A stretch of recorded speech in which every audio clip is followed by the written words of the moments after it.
الحمد لله وكفى وسلام على عباده الذين اصطفى أما بعد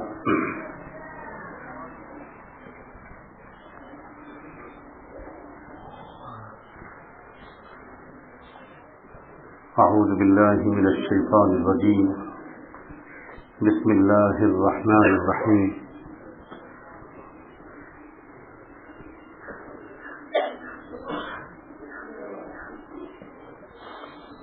توبوا إلى الله توبة نصوحا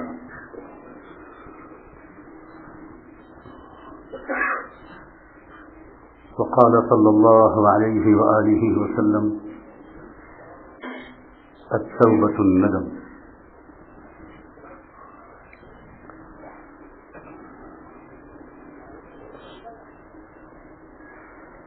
سبحان ربك رب العزة عما يصفون وسلام على المرسلين والحمد لله رب العالمين.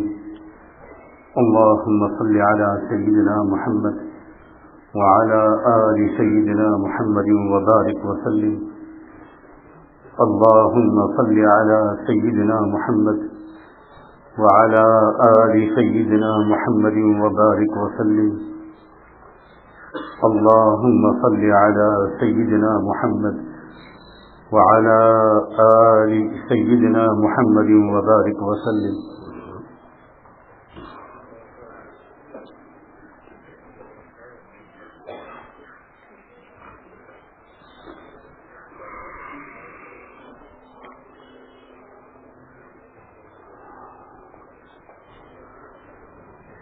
اللہ تعالیٰ نے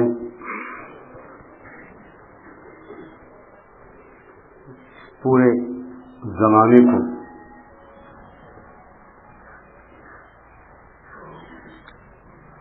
سالوں، مہینوں، ہفتوں اور دنوں پر تقسیم کر دیا.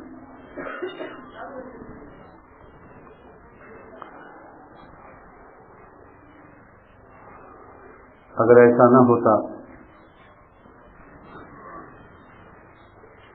تو بہت پریشانیاں آتی.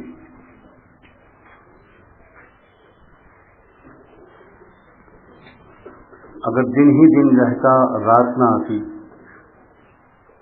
رات ہی رات رہتی، دن نہ آتی، ہفتے کا کوئی اختتام نہ ہوتا، ہفتے کا کوئی آغاز نہ ہوتا.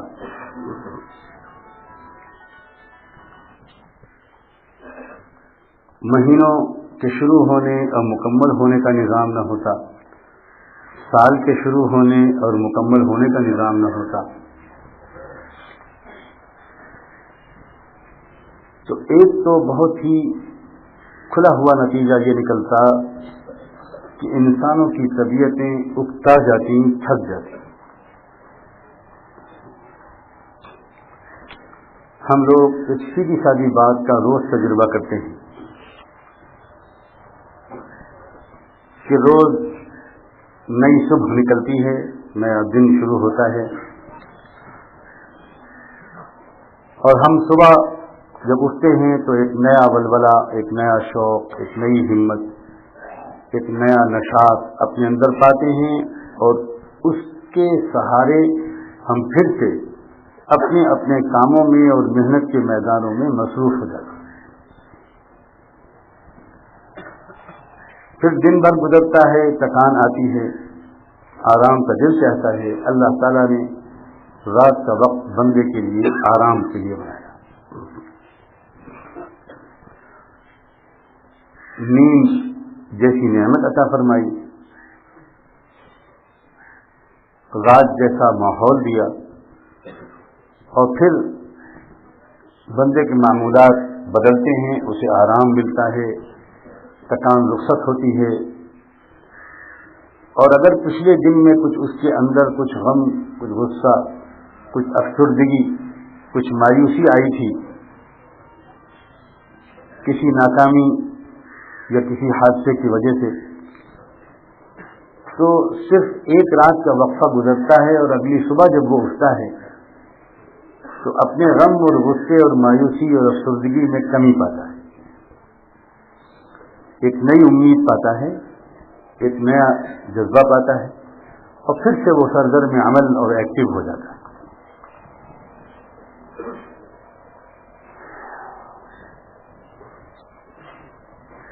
پورا ہفتہ انسان محنت میں گزارتا ہے، مختلف حالات کا مقابلہ کرتا ہے،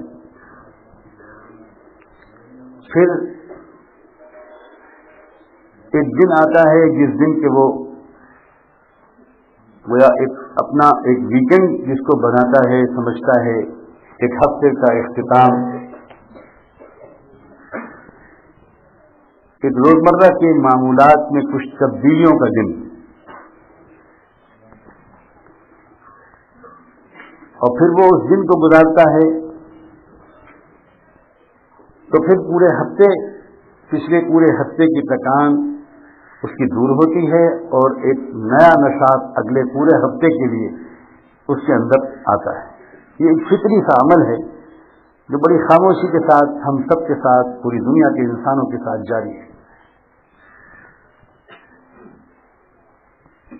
زمانے کی اس تقسیم کی حکمتیں بہت ہیں، لیکن ان کے بیان کرنے کی نہ تو گنجائش ہے وقت میں، اور نہ اس مقصد کے لیے جس کے لیے یہ عاجز یہ بات عرض کر رہا ہے شاید بہت زیادہ ضرورت ہے، ورنہ اللہ کے تو ہر عمل میں، ہر اس نظام و ترتیب میں جو اس نے بنائی ہے، ہزاروں لاکھوں حکمتیں پوشیدہ ہوتی ہیں۔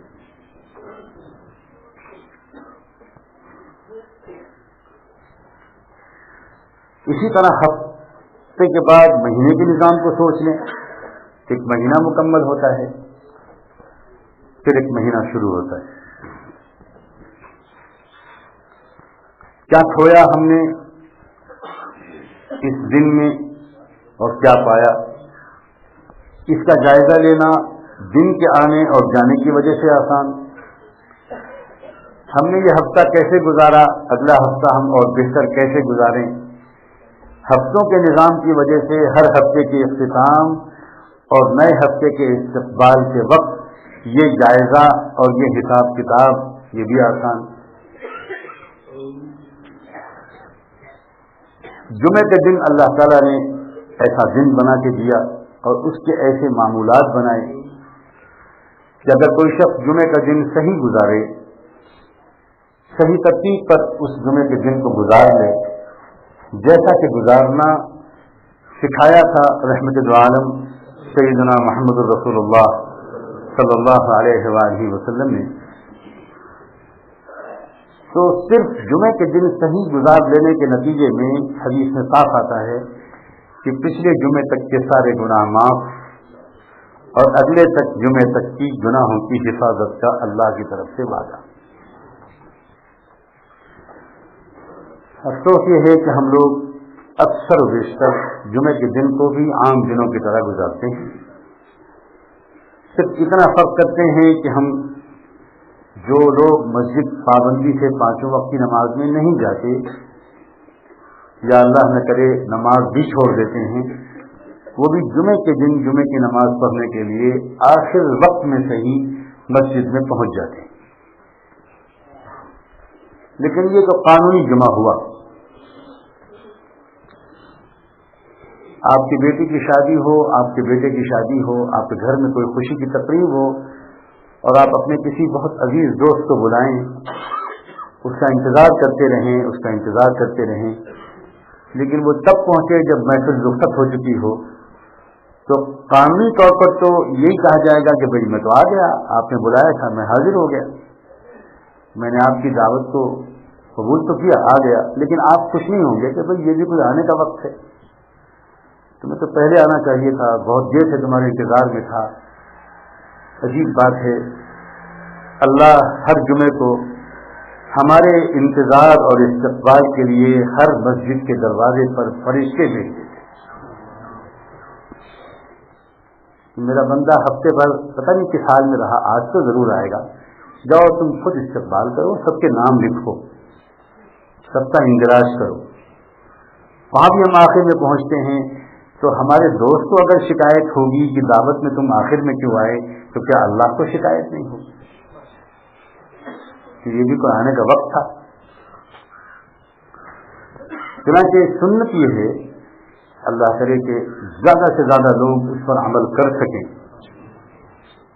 اور کسی مجبوری کے تحت کاروبار کی مصروفیت ہے کوئی بہت زیادہ جسے چھوڑ نہیں سکتے، یا ملازمت ہے، ڈیوٹی ہے، تو اگر اس پوری سنت پر عمل نہیں کر سکتے تو جتنا کر سکیں اتنا کریں، اور باقی پر حسرت کے آنسو تو بہائیں کہ اللہ مجھے قید سے چھٹکارا دے، میں کم سے کم جمعہ تو اس طرح گزار لوں.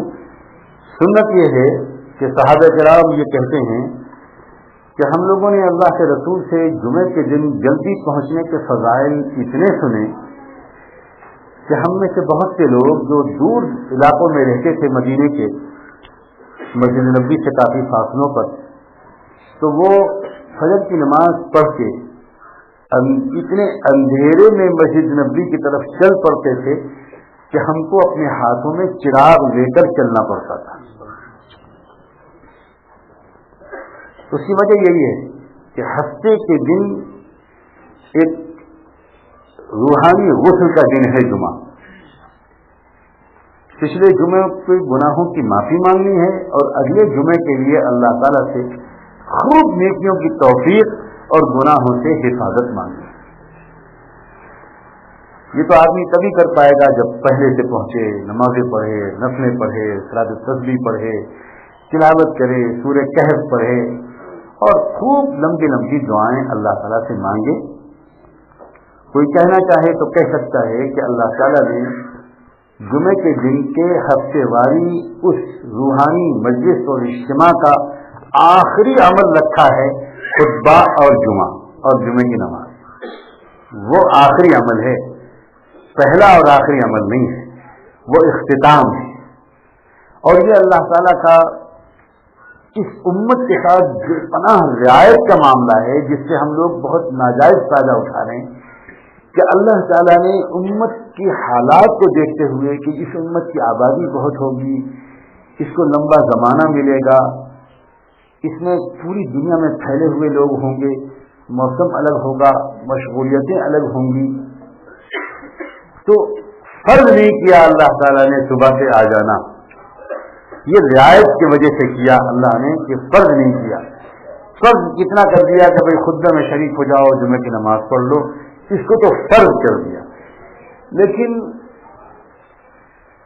حضور اکرم صلی اللہ علیہ وآلہ وسلم نے خود جو عمل کر کے دکھایا اور جو اپنے زمانے میں صحابہ کے درمیان رائج کیا، اسی کو دیکھ کر یہ معلوم ہوتا ہے کہ بھئی فرض تو اتنا ہے، لیکن اللہ کو پسند جو ہے وہ اتنا ہے. سنت اور مستحب یہ ہے اور فرض یہ ہے. یعنی سنت اور مستحب یہ ہے کا مطلب یہ نہیں کہ اسے تو کرنا ہی نہیں ہے، صرف فرض کرنا ہے، بلکہ مطلب اس کا یہ ہے کہ اتنا کرنا ہے. کبھی بہت بڑی کوئی ہنگامی بات آ جائے تو بھائی زندگی میں ایک آدھ مرتبہ سنت اور مستحب چھوٹ جائے گا تو اللہ معاف کر دیں گے، لیکن فرض نہیں چھوٹتا. اس کا مطلب یہ ہے. خیر، یہ تو بات ہوئی جمعے کی.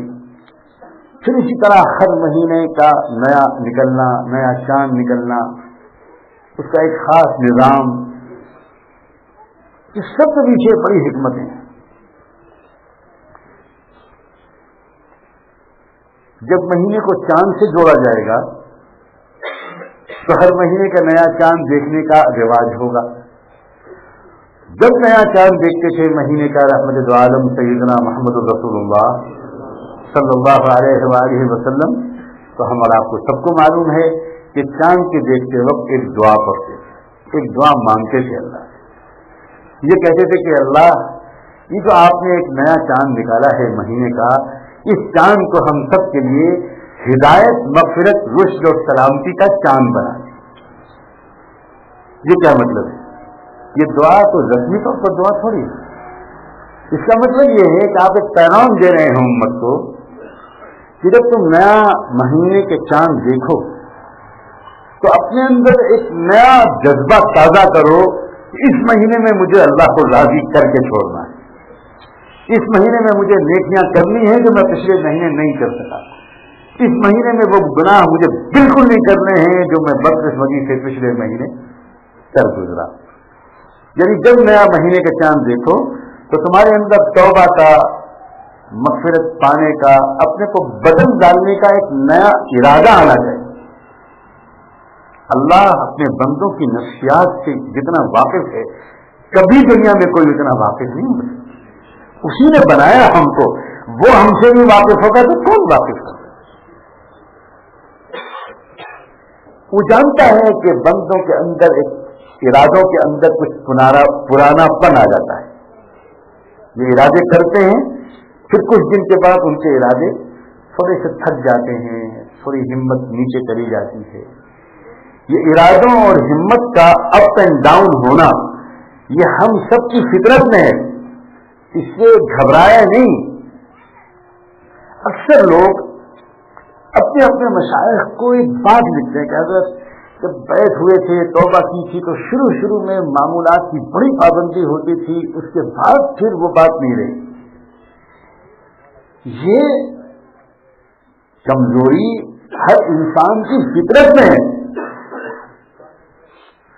یہ کوئی بہت بڑا عیب نہیں ہے جس سے آدمی مایوس ہو جائے.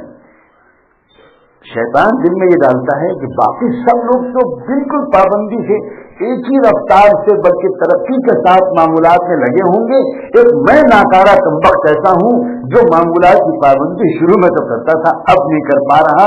اور اس کی وجہ سے آدمی کے اندر خیال ڈالتا ہے کہ تیرے نصیب میں نہیں ہے تقوی کا حصول، تیرے نصیب میں اللہ کی رضا اور نسبت کا حصول نہیں ہے، تو کہاں اس چکر میں پڑا. یہ وسوسہ شیطانی ہے. ہمتوں کی زیادتی اور ہمتوں کی کمی یہ ہر انسان کے ساتھ لگی ہوئی ہے اور یہ ہماری ترقی کا بہت بڑا سبب بن سکتی ہے. سمجھیے غور سے. آپ سوچ رہے ہوں کہ اگر ہمت ایک ہی سطح پر برقرار رہتی اور وہ بڑھتی ہی چلی جاتی گھٹتی نہ، تب تو ہماری ترقی ہوتی. یہ کیا کہہ رہے ہیں کہ ہمت کا کم زیادہ ہونا ہماری ترقی کا سبب ہے. اللہ اکبر. اگر مستقل ہم ایک ہی رفتار سے نیکیاں کرتے رہیں تو ہم میں سے اکثر کے اندر کبر اور عجب آ جائے گا.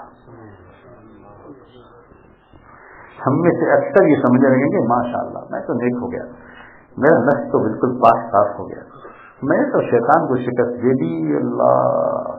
اللہ کہتا ہے لا تزکوا انفسکم، کبھی مت سمجھنا کہ تم پاک ہو گئے. جس لمحے کو تم سمجھو کہ بس ہو گیا برباد. 4000 سال ابلیس نے عبادت کی، 4000 سال. تبھی تو اللہ کا ایک بندہ عبادت میں مصروف تھا، سو رہا تھا، نفلیں پڑھ رہا تھا، سجدے لمبے سجدے کر رہا تھا، آنسو بہ رہے تھے، اور دور کھڑا کوئی عام مسلمان حسرت سے تک رہا تھا. ہائے کیا نماز نصیب ہے اس اللہ کے بندے کو، کیا سجدے ہیں، کیا رکوع ہے. ایک میں ہوں. انہوں نے سلام پھیرا تو سلام پھیر کے اس کو دیکھا، سمجھ گیا کہ یہ پتہ نہیں مجھے کیا سمجھ رہا ہے. کہنے لگے میرے بھائی یہ جو تم میری نماز دیکھ رہے ہو نا، اس کی وجہ سے کبھی اطمینان کی کیفیت میرے دل میں نہ آ جائے، اس کی تم دعا کرو. وہ کہنا حضرت میں آپ کی نماز کو حضرت سے دیکھا ہوں، میں دعا کروں؟ ان کا میرے اوپر ایک احسان کر دو، دعا کرو. اس لیے کہ مجھے اچھی طرح یاد ہے یہ بات کہ 4000 سال ایسی ہی عبادت کی تھی ابلیس نے. اس کے بعد حشر کیا ہوا اس کا پتہ نہیں، میرا کیا حشر ہوگا، میرے لیے تم یہ دعا کرو. تو اگر ہمتیں ایک ہی رہیں، میں اس لیے بات کر رہا ہوں، شاید اللہ کہلوا رہا ہے کہ بہت سے لوگ اس مجمع میں ایسے ہوں گے کہ جن کے دل میں یہ خیال آتا ہوگا اور ان کو اس کی وجہ سے شیطان مایوس کرتا ہوگا کہ تیرے نصیب میں کچھ نہیں لکھا تو کیوں اس طرح آگے بڑھ رہا ہے، چھوڑ وہ کچھ اور خوش نصیبوں کی بات ہے. ہر آدمی ہم میں سے یہ محسوس کرتا ہے کہ کبھی اس کے اندر بہت نشاط ہوتا ہے، اللہ تعالیٰ کی بڑی یاد ہوتی ہے، عبادت کا بڑا شوق ہوتا ہے، اور کبھی وہ بالکل جی نہیں لگتا. تو یہی میں عرض کر رہا ہوں کہ یہ ترقی کا سبب ہے، بربادی سے حفاظت ہے. ترقی کا سبب کیسے ہے؟ وہ یہ کہ جہاں بندے کو یہ محسوس ہونے لگے کہ ارے میں تو گڑبڑ کر دیا، میرے معمولات ناگا ہو گئے، تو اب کیا ہوگا؟ وہ اس کا دل ٹوٹے گا، اس کی آنکھ سے آنسو نکلیں گے، وہ شرمندگی سے معافی مانگے گا. اور اللہ کو معافی مانگنے والا بندہ جتنا پسند ہے اتنا دنیا میں کوئی نیکی کرنے والا بندہ شاید پسند ہے. کیونکہ علم کے سہارے تم اللہ کے پاس پہنچو گے نہیں پہنچ سکتے، علم تو اللہ کی صفت ہے. ذکر کے سہارے تم اللہ کے پاس پہنچو گے، اللہ تمہیں یاد رکھتا ہے، تم کہاں اللہ کو یاد کر پاؤ گے اس کی شان کے مطابق. تم غریبوں کی خدمت کے سہارے اللہ تک پہنچو گے، کہاں پہنچ سکتے ہو؟ اللہ تو خربوں مخلوقات کو ہر وقت کھلاتا ہے اور کبھی شکریہ کا لفظ بھی نہیں سنتا. اللہ خود نہیں کھاتا، اللہ کھلاتا ہے. تم کبھی ایسے نہیں کھلا سکتے کہ تم نہ کھاؤ. اللہ نہیں پہنتا وہ پہناتا ہے، اللہ نہیں پیتا وہ پلاتا ہے، اللہ نہیں سوتا وہ سلاتا ہے. تم غریبوں کی خدمت کے سہارے اللہ تک پہنچ سکو گے. ان اعمال کے سہارے تم اللہ تک نہیں پہنچ سکتے. تم صرف ایک عمل کے سہارے اللہ تک پہنچ سکتے ہو جو خود اللہ کی صفت نہیں ہے، اور وہ یہ ہے شرمندگی اور معافی مانگنا. اب دیت اور عاجزی یہ اللہ کی صفت نہیں ہے، یہ اللہ کی شان نہیں ہے. اللہ بڑے ہیں، اللہ کس سے معافی مانگیں گے؟ اللہ سے کبھی کوئی غلطی نہیں ہو سکتی، کوئی ظلم نہیں ہو سکتا. ہمارا رب کا بظلام للعبید، اللہ کس سے معافی مانگیں گے؟ بندے کے پاس ایک وہ چیز ہے جو اللہ کے پاس بھی نہیں ہے، شرمندگی کے آنسو، ندامت، پچھتاوا، اپنے کو چھوٹا سمجھنا، معافی مانگنا.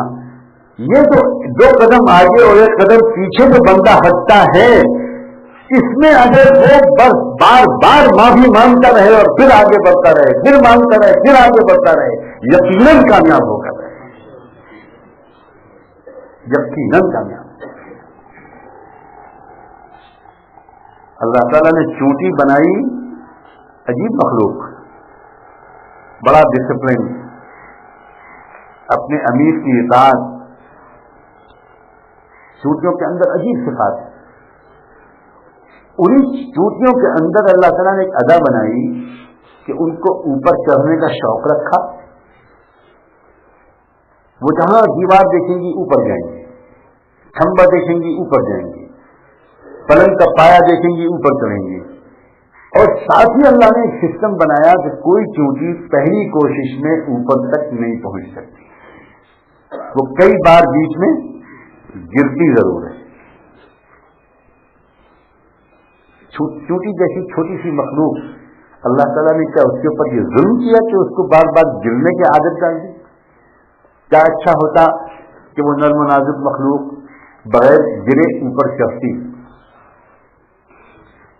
لیکن اللہ نے اپنے بندوں اور بندیوں، میری اور آپ کی تربیت کے لیے چونٹی کو ایسی زندگی دی.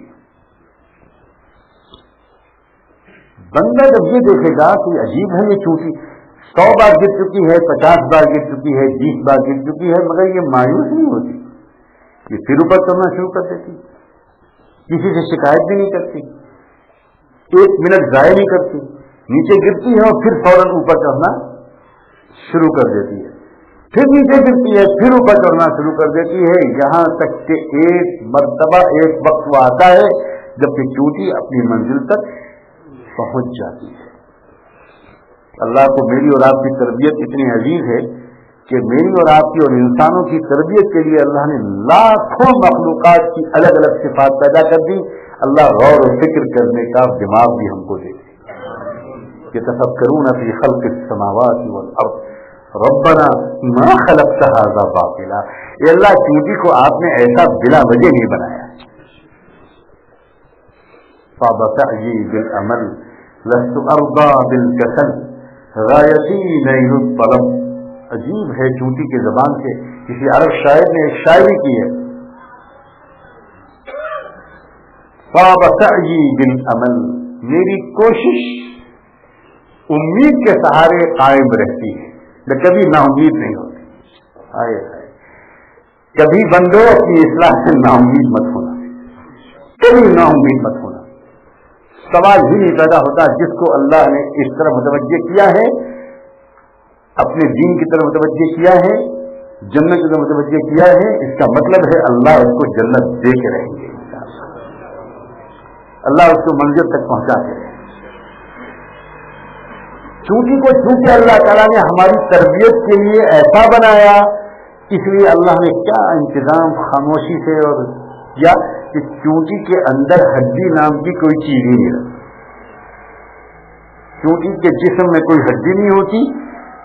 اللہ نے سوچا کہ چونٹی کو میں نے اپنے بندوں کی تربیت کے لیے ایسا بنایا ہے تو اس میں ہڈی نہ رکھوں تاکہ وہ 100 بار بھی گرے تو اسے چوٹ ہی نہ لگے.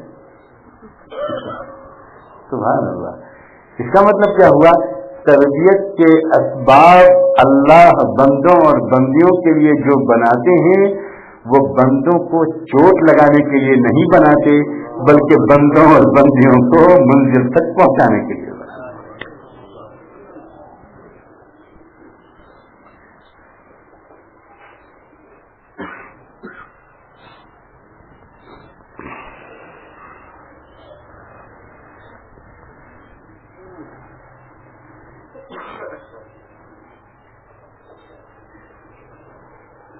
ہم لوگ جس زمانے میں اس وقت جن دنوں میں بیٹھے ہیں جس کی وجہ سے اللہ کی توفیق سے عاجز نے یہ موضوع چھیڑا ہے، وہ زمانہ یہ ہے کہ اب ذی الحج کے مہینہ مکمل ہو رہا ہے، یعنی 1 سال ختم ہو رہا ہے اور نیا سال شروع ہونے والا ہے. یہ جو لمحے ہوتے ہیں زندگی کے جس میں 1 سال مکمل ہو رہا ہو، نیا سال آ رہا ہو، یہ بھی بہت اہم لمحے ہوتے ہیں. یہ غفلت کے ساتھ نہ گزارے جائیں تو بہتر ہے، یاد کے ساتھ گزارے جائیں تو بہتر ہے. بہترین موقع ہے یہ کہ ابھی 1-2 دن باقی ہیں، 1-8 دن باقی ہے مدینے اس شہر کے اس سال کے گزرنے میں، اس مہینے کے مکمل ہونے میں موقع ہے. اللہ کرے آج ہی شام تک، آج ہی رات تک، کل صبح تک ہم میں سے ایک تنہائی میں بیٹھ جائے. تھوڑی دیر کے لیے ذرا بالکل تنہائی میں بیٹھ جائیے اور ذرا یاد کرنا شروع کیجیے کہ یہ میرا جو پچھلا سال گزرا ہے اس میں کتنی نعمتیں اللہ نے مجھ کو دی ہیں. ذرا گنیے، ہو سکے تو ڈائری پر لکھیے کتنی نعمتیں اللہ نے مجھ کو دی. کوئی سال کوئی دن ایسا گزرا جس میں میں فاقے سے رہا،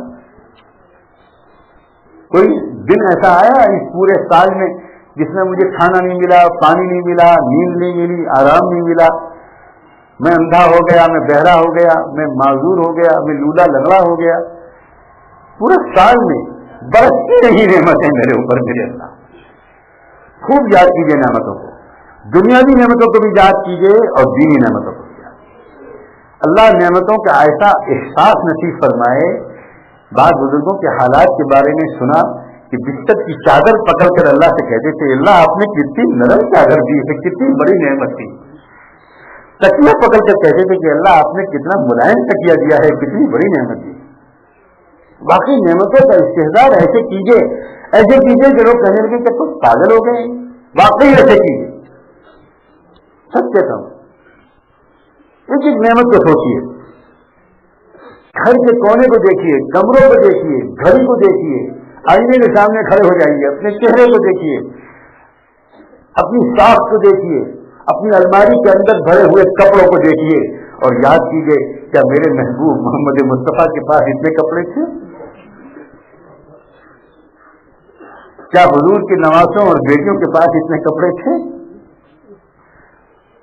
کیا ہمارے دسترخوان پر جو کھانے ہوتے ہیں زندگی میں ایک مرتبہ اس گھر میں کبھی پکے؟ یہ کوئی موقع نکالیے.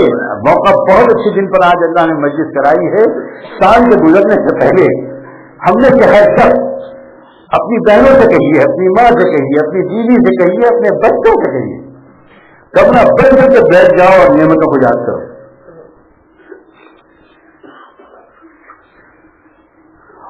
اس کے بعد یاد کیجیے کہ اللہ پورے سال میں آپ نے اتنی نعمتیں دی، آپ کی طرف سے نعمتیں برستی رہی، میری طرف سے آپ کی خدمت میں کیا گیا؟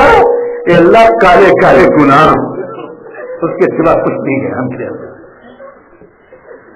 کچھ نہیں گیا. میری آنکھوں میں پورے سال کوئی زخم نہیں ہوا